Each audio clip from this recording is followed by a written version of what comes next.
Among the many things that currently ail the 2024 Miami Dolphins includes asset management. We're looking back at asset allocation over the last few years and how it's coming to a head for the Dolphins here and now in 2024.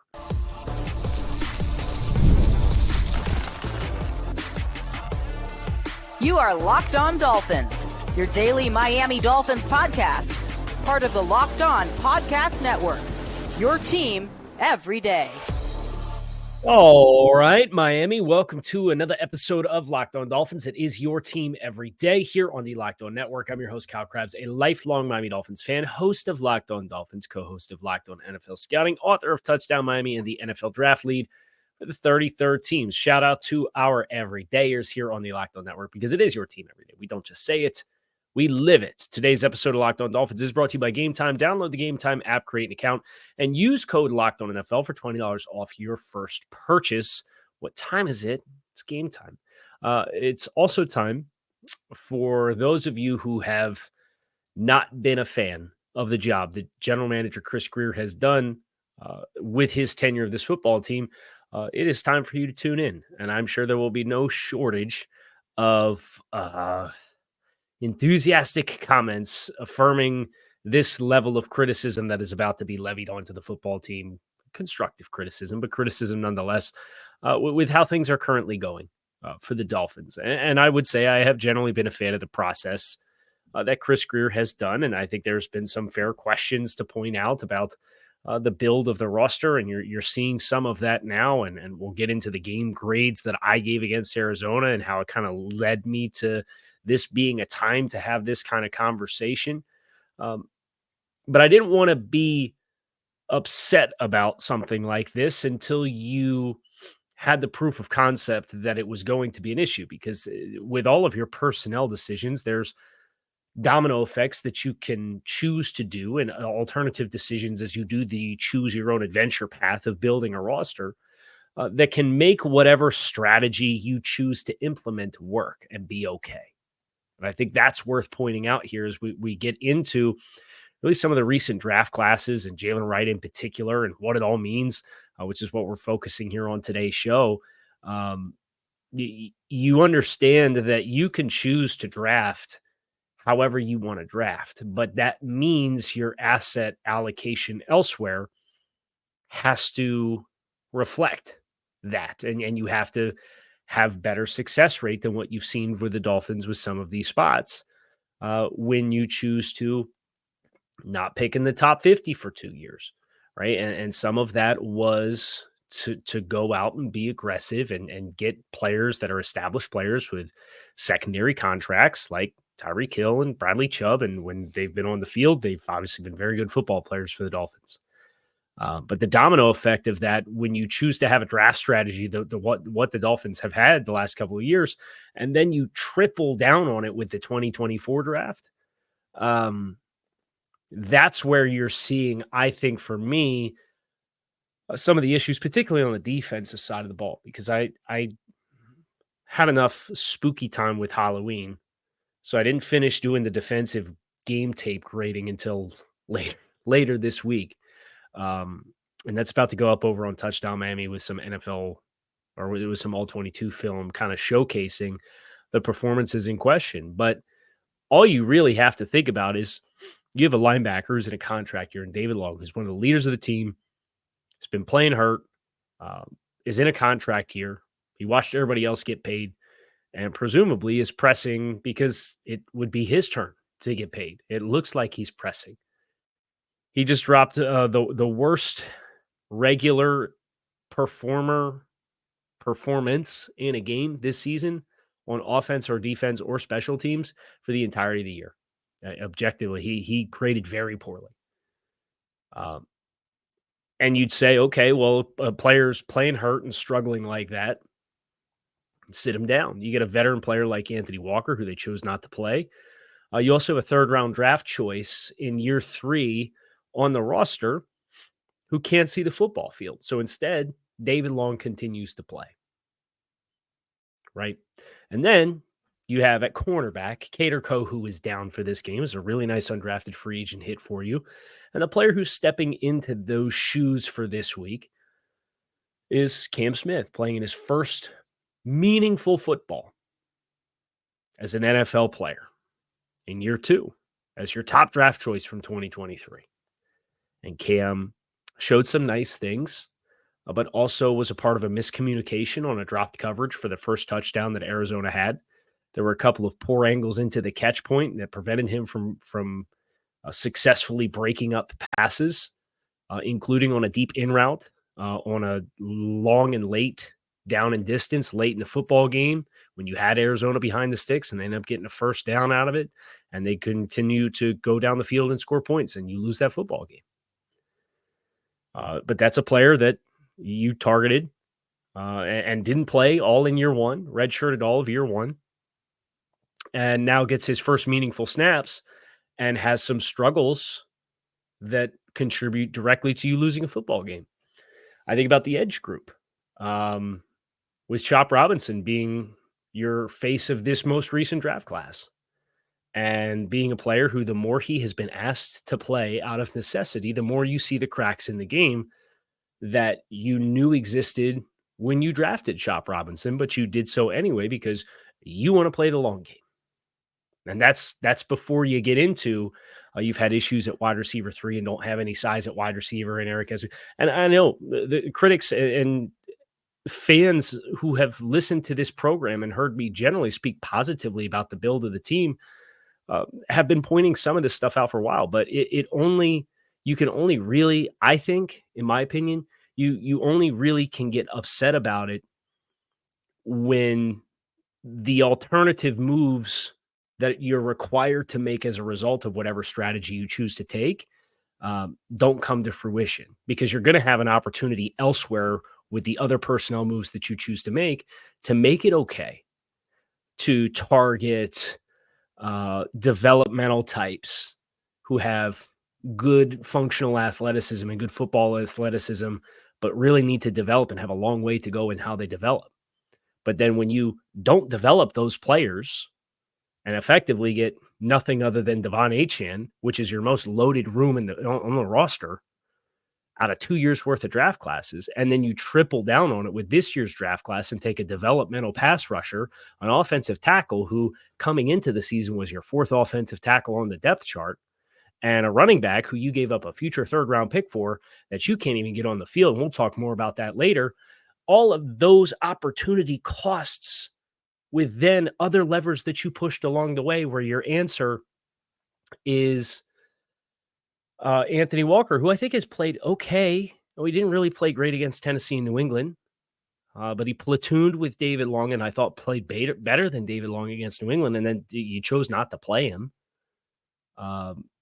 Opportunity costs, at wide receiver, you choose to bring in Odell Beckham Jr., and he's not getting a lot of targets. Now, he's run some routes and look good, but whether it was backup quarterback play or where he's at in the progression, he has not gotten involved. And even Odell doesn't solve like your blocking, your wide receiver blocking issues.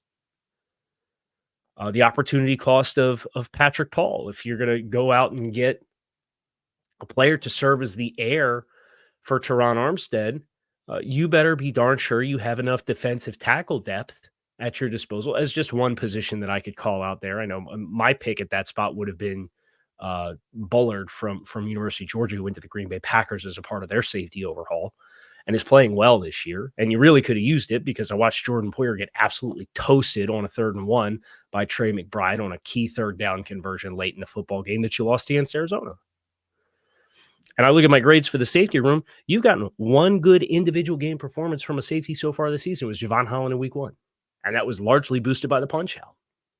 Everything else is about to expectation, maybe modestly below expectation, maybe modestly above expectation. But there's no needle-moving performances since week 1 out of the entirety of the safety room.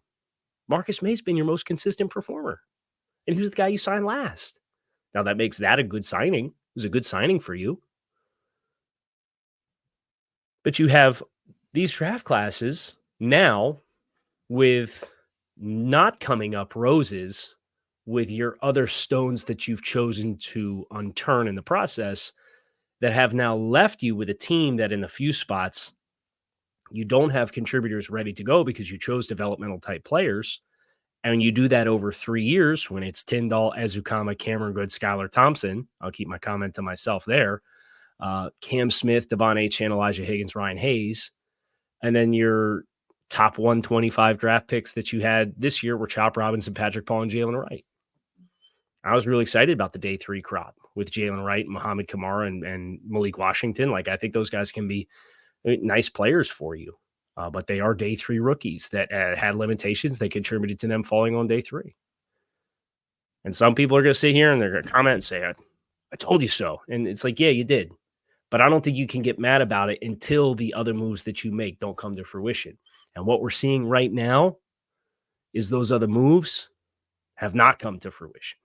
We picked some wrong players to go into those spots as an organization, and now it's really compounded, and it showed up on the film against Arizona in more spots than even just the ones that we've called out with players that you drafted is choose to be developmental type players that haven't taken the next step. We're talking about Jaylen Wright in particular. Some of the comments from Eric Studesville about getting him involved in the offense. That's coming your way next year on this episode of Locked On Dolphins, so make sure that you stick with us. If you're trying to get to a game, whether that's a Panthers game, a Heat game, a Dolphins game, a Canes game, or maybe you like live music, you can get all of the tickets for your local concerts, comedy, theater, sporting events, and more through Game Time. Take the guesswork out of buying tickets with Game Time. Game Time has all-in prices that you can toggle on so that there's no surprises when you put the tickets into your cart, no surprise fees. You get panoramic views from your seat so you know exactly what sight lines you are signing yourself up for and more. Take the guesswork out of buying tickets with Game Time. Download the Game Time app, create an account, and use code LOCKEDONNFL for $20 off your first purchase. Terms do apply. Again, create an account and redeem code LOCKEDONNFL for $20 off. Download Game Time today. What time is it? It's Game Time. Our friends over at 5 Hour Energy know that being a passionate football fan isn't just a hobby, it's a lifestyle. It takes a lot of energy to power through all-day tailgates, touchdown celebrations, and an agonizing second overtime, which is why they've created the Stan the Fan 5 Hour Energy Shot with a special flavor called Fan Fuel, the energy shot made just for super fans like you, the fans who are first in the parking lot and the last to leave. We see you. If you're heading to Western New York for Sunday's game, just know that you can keep that tailgate going. Buffalo, obviously known for their tailgating scene, and they got that thick food that you get in and makes you want to take a nap. But you got to be on your game for game day itself. 5 Hour Energy knows that no matter what team you root for, being a fan requires heart, soul, and a whole lot of energy. Whether you're prepping for a big tailgate or ironing your jersey, your game day to-do list is always a mile long. That's why the limited Stan the Fan 5 Hour Energy Shot is here to help keep you fueled throughout the season. What's your FanDuel fuel this week? Whatever it is, do it with a 5 Hour Energy, available at 5hourenergy.com, shipped nationwide. So the Jaylen Wright thing, Jaylen Wright not playing is not why the Dolphins didn't win against Arizona. I think you can point to not having Zach Sealer, David Long playing poorly, Cam Smith in his first meaningful performance, giving up a few big plays in coverage. I think you could look at Kendall Fuller. Looked like the safety tried to communicate and pass off a deep crossing route and have Fuller fall off of a vertical stem from the other side of the field with the crosser coming across. And twice on consecutive drives. It was about 50 yards through the air, including a touchdown. That call was not reciprocated, and there's a ton of space with them running vertical routes and the cross underneath. So stuff like that. Lack of organic pass rush, despite using a first-round pick on a pass rusher. I would say even interior defensive line depth. You know, they did a pretty solid job. I thought Deshaun Hand played well against Arizona. I thought Calais Campbell didn't have his best game of the season, but he also played a higher snap share. Benito Jones playing out of position a little bit for you. But all of that trickle-down effect leads to a guy like Neil Farrell playing for you about a dozen snaps. And you're tapping into practice squad guys that frankly should not be on the field. It's like your depth has been tapped into, and for several years it was, well, Christian Wilkins is going to take all the snaps, so we don't have to worry about it. Well, now you do have to worry about it. And I think even when it was Raekwon Davis last year, that group needed a little bit more juice to it, and they haven't really addressed it. And then they just threw a bunch of stuff at the wall, and you had some hits, but then a guy like Sealer goes down who plays 80% of the snaps, and you're dotted between the eyes, dead to rights.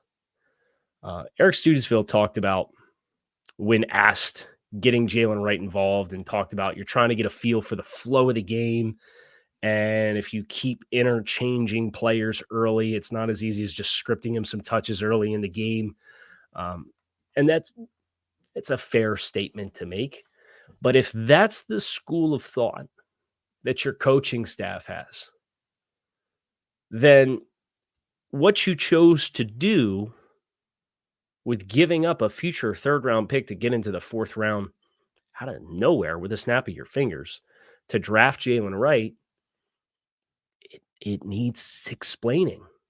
You did that as an insurance policy, and like you still have Jeff Wilson, who you can't even address, and all this is going on, and people are losing their minds about Chris Brooks having a few good blocks and pass protection against for the Green Bay Packers. Like, again, you can be upset and be frustrated, but let's use that energy in constructive ways. We can't even get Jaylen Wright on the field. And yet this was a player that you coveted so much that you went out of your way to give up a third-round pick next year for a fourth-round pick this year to make that happen. And then the explainer is, well, we got to find ways to get him involved in the game. And there's all these mouths to feed. Well, if you have all these mouths to feed and you got a third-round investment for 2025 already on the board for a running back that you can't get on the field, maybe you should have used that to draft something else. And I know winning cures all, but as this process has laid out, you really sit down here and you look at what they've done in the draft since 2022. Tyndall, nothing. Ezukanma, nothing. And those were two picks outside the top 100. So I'm not going to sit here and smash him for it. But at the same time, were there productive players or players at those spots that were more ready to play football at the NFL level than those guys as developmental talents? Sure. You would have liked to have thought you could have developed them by year 3. It's Cam Smith, Devon Achane, Elijah Higgins, Ryan Hayes. And again, 2 of those in the top 196. That was Cam Smith and Achane. Smith looks like he can be a player, but he's got to play, and he's got to play more, and he can't make the same mistakes he did in his first game action. I don't want to be overreactionary there. Do I think Kader Kohu makes some of the plays that Cam Smith didn't? I don't know, because I don't think Kader's really shined in the nickel since his rookie season. I think he's been better as an outside corner. That's kind of where Cam got most of his run, with Ramsey playing inside. So it's a fascinating storyline.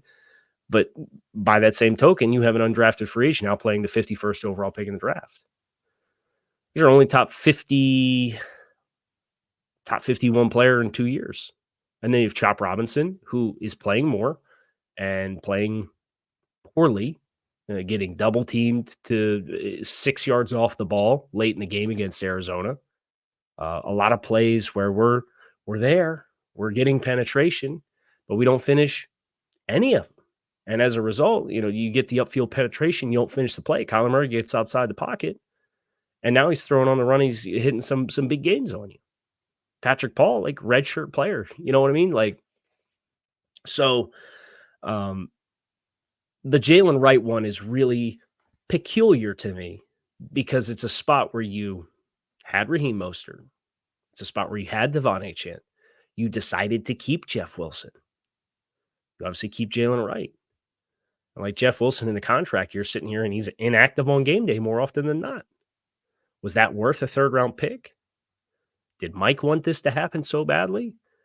And if that's the case, I think that's where you start to build the case of assessing what the football operation has been. And you say, it's at some point you as the executive of the football team, you'd have a little bit more of a balanced roster relative to where you're allocating your assets. I mean, you have technically 2 3s and a 4 from 2023, 2024, and 2025 wrapped into 2 running backs. And one of those guys can't even play. You can't even get him touches. Relative to having Jordan Poyer be your answer at the safety 2 spot right now. And never mind Javon Holland getting banged up all the time in a contract year. or Channing Tindall not being able to allow you to swap out David Long in a year in which he's greatly struggling to play consistent football in a contract year. I mean, we were looking like last year, Ethan Bonner got run over Cam Smith. Like, it's just, you sit here and look at since the team decided we're not going to draft for volume anymore. And there's been teams that have done this elsewhere, and we'll get into this a little bit with what it all means, who have allowed their trajectory to get them away from their pillars. And would you have wanted the team to stick with the draft by volume pillars regardless? And that doesn't mean you don't trade for Tyreek Hill, right? Like, that was an amazing opportunity. He's been an elite football player for you. Some prices are worth paying. But you do wonder, going from 60 to 0 at that front, you're feeling it now. And then the way that you chose to handle the draft has you feeling it even more. We're going to look a little bit more about the direction of the team from a brain trust perspective, where I'm at with it. That's next here on this episode of Locked On Dolphins. So stick with us. Get ready to tackle NFL action all weekend long with FanDuel, America's #1 sportsbook. Right now, new customers can bet $5 and get $150 in bonus bets if you win. The FanDuel Sportsbook app gives you everything you need to place bets live on the NFL all in one place. So when you get a hunch in the middle of the game, you can check out the latest stats, view the live play-by-play, and so much more on the same page as where you place your bets. Just visit FanDuel.com to join today. You'll get started with $150 in bonus bets when you win your first $5 bet at FanDuel.com. Right now, Dolphins-Bills line sitting at Dolphins plus 5.5. It's come towards Miami a little bit. If you like that for the Dolphins, feel free to get some play. If you think this is going to be a heartbreaking loss, if you think the Dolphins can sneak out the upset win in Orchard Park for the first time in 9 years, however you want to choose to play this game, you can do so over at FanDuel. Never waste a hunch and make every moment more with FanDuel, official sportsbook partner of the NFL. I would caution you, though, to just look over the recent history between the two teams before you want to play Dolphins plus 5.5. That's all I would say.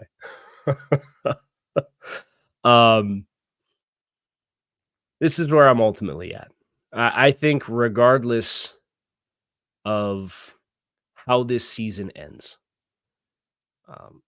I would voice my concern at this stage. And you can go back and watch the draft shows from the Cam Smith pick, from the Channing Tindall, Eric Ezukama picks, from the Chop Robinson pick, the Patrick Paul pick, and the concern about what I would have done versus what the team actually did. And this is not one of those come over the top and windmill dunk it and say, I told you so, because I know everybody loves to do that, right?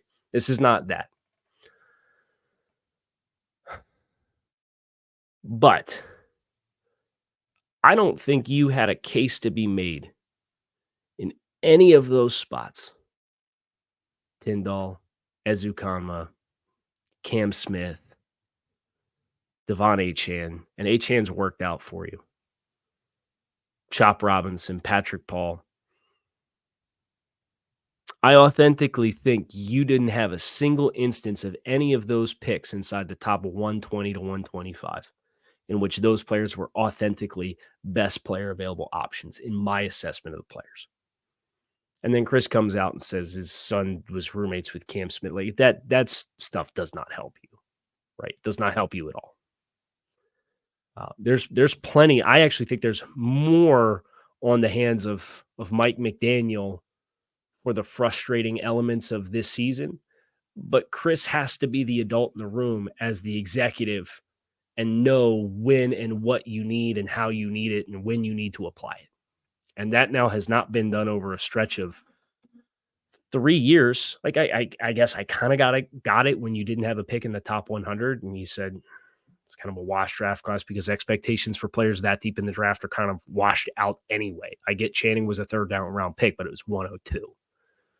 Right. Then you had 2 picks in the top 100. Achane obviously was super productive for you last year. They want him to be a bell cow back. I don't think that's particularly wise. But the Cam Smith pick and now Chop Paul.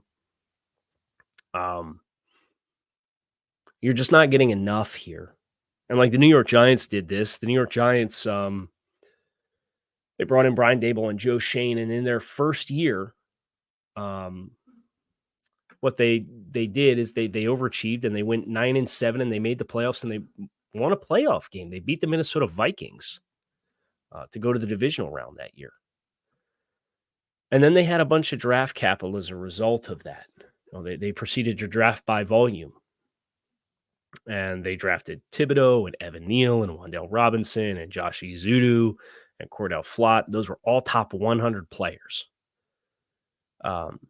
They've had some failures in that group, some successes in that group. Ezeudu, Wan'Dale Robinson, and Evan Neal look like catastrophic picks. Cordell Flott was an odd selection at the time.